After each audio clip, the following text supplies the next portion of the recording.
is Chinmayee Abbey, your career coach, and I believe that you can change your story. Welcome to my final and the last video.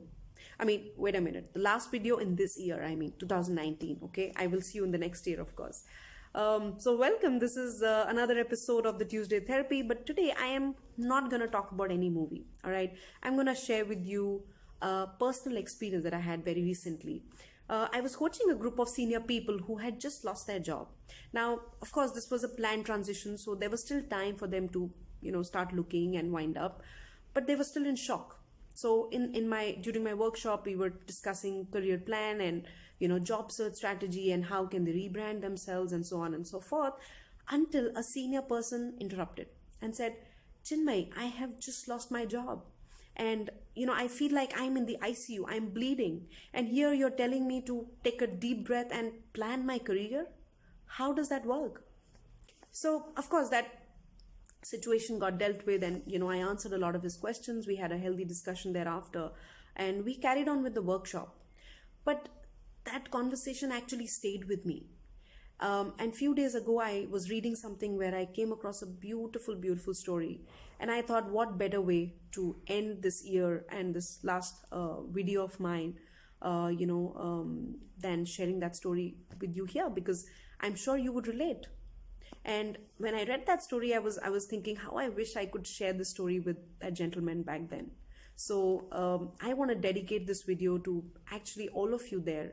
All of you people who are dealing with a failure, a setback, a tragedy, or feeling depressed, or can't seem to gather enough energy or stamina to kind of step back and stand up again, or take action.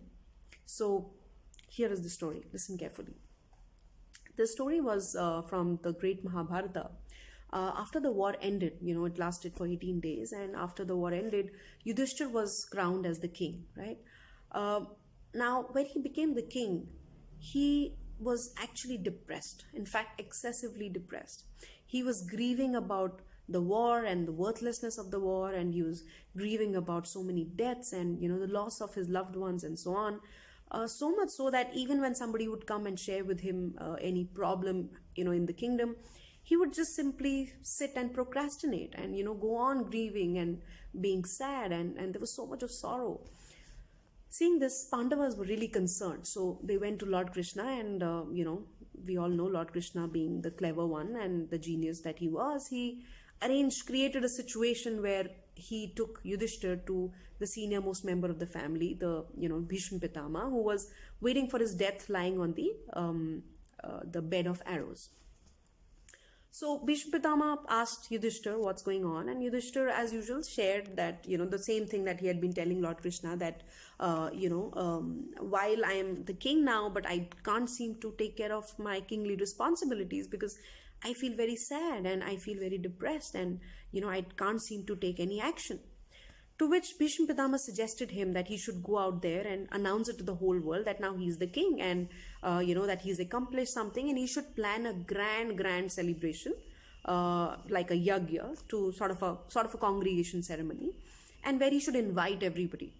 So listening to that, Yudhishthir agreed and went back and, called his ministers, officers, and delegated responsibilities, got busy with planning this huge event after a month. The date came, the event happened, where ministers and kings from the nearby kingdoms came. There were a lot of discussions and networking and, a lot of celebration, followed by the grand feast and singing, dancing and all of that. So the event actually completed successfully, and after which Yudhishthir went back to Bhishma Pitama and shared with him the experience. So Bhishma Pitama asked Lord Krishna that what are people talking about now in the kingdom? To which Lord Krishna said that Bhishma Pitama, surprisingly, people who were, saying that the king is not good enough, or, he wouldn't listen, he wouldn't listen to their problems. In fact, they are the ones who are now praising the king that, they feel taken care of and he's a great decision maker and so on. Listening to that, Yudhishthir was surprised and, he asked Bhishma Pitama as to what's going on. So this is what Bhishma Pitama had to say. He said, "Yudhishthir, my grandson, had I told you to not think about the past memories, it wouldn't have worked. You would have continued indefinitely in this, suffering, in the depression. So, and he said that the mind is actually, you know, we actually damage ourselves more because of replaying those past bad memories of the last latest event, even more than the event itself. While the war had ended in 18 days, you continued to replay those negative bad memories of pain, sorrow, and you were depressed, right? uh, so the mind actually remembers the latest event. And another thing about the mind is that it can only do one task at a time. So what I did was that I gave you a new challenge and a new task and a new project where you actually had to physically get engaged and get busy and plan, and so you got busy with that. And when the event actually happened, it also helped Yudhishthir to gain confidence and helped him create more pleasant memories, because now the mind remembers the last event and you don't know as to when would the next event happen, and you don't even know, and there's no guarantee that the next event would be a pleasant one. So what he actually suggested was that you actually plan a pleasant event. Listening to that, King Yudhishthir profusely thanked Bhishma Pitama and thanked him that now he's back in his mode and normal mode and feeling great, and he also committed that he will continue to play his responsibilities with full commitment. So, my dear, I am not going to share any more strategies or any strategies to this, in this video now, because I want you to tell me and show me, and also come back and share with me as to how did it go.